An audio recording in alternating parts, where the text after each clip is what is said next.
Cyclone Fina's forecast has had considerable changes over the past 24 hours.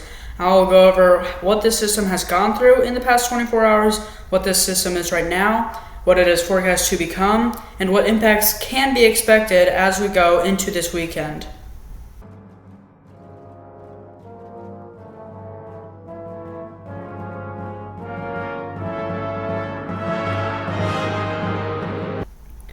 ACBF Cyclone, Wednesday, November 19th, 2025.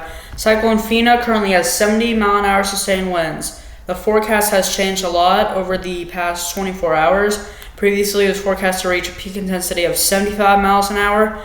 Now it is forecast to reach a peak intensity of 90 miles an hour. It is likely to make landfall at that intensity. And if you have been watching my recent videos, you'll see that the cone has shifted from kind of the middle of this little peninsula thingy all the way to here. So about 125 miles of a change. And now it'll have less land interaction as it heads toward the city of Darwin. That is a city of about 140,000 people.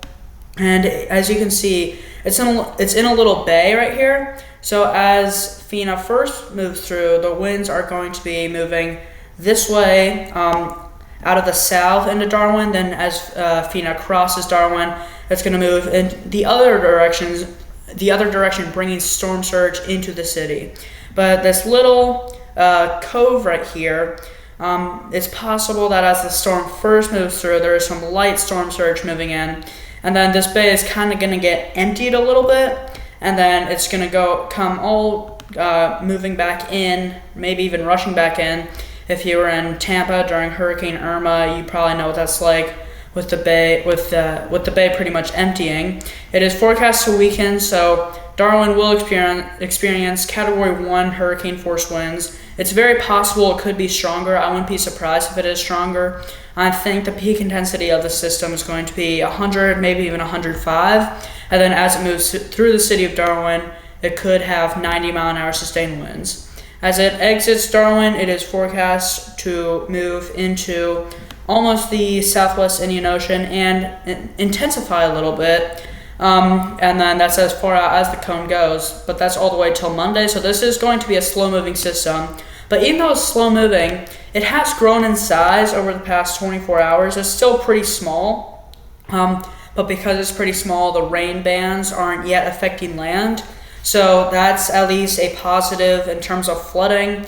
The rain bands are not sitting over land as the system is sitting here because the system is smaller than normal systems. On infrared satellite imagery, you can see a very well-defined lower level circulation, and then the mid-level circulation as of the latest satellite imagery scans it's starting to get a little more organized. We could have some rapid intensification or quick intensification as we go into tonight.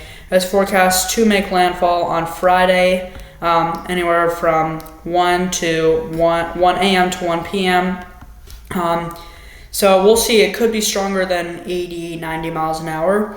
And the forecast models for the system, starting with the European forecast model, they show the system sitting there. And then for the city of Darwin, they show it going directly into Darwin, Darwin being on the worst side of the storm. So that's not a good situation.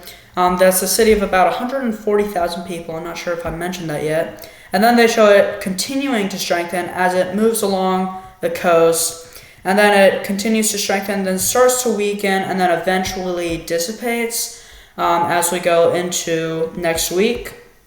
And then the GFS model is showing a very similar outcome. Darwin getting direct impacts, some of the worst, and then strengthening, and then actually shows it making a second landfall as a pretty strong tropical cyclone. So I'll be tracking this very closely. Be sure to subscribe. Thanks for watching and see ya.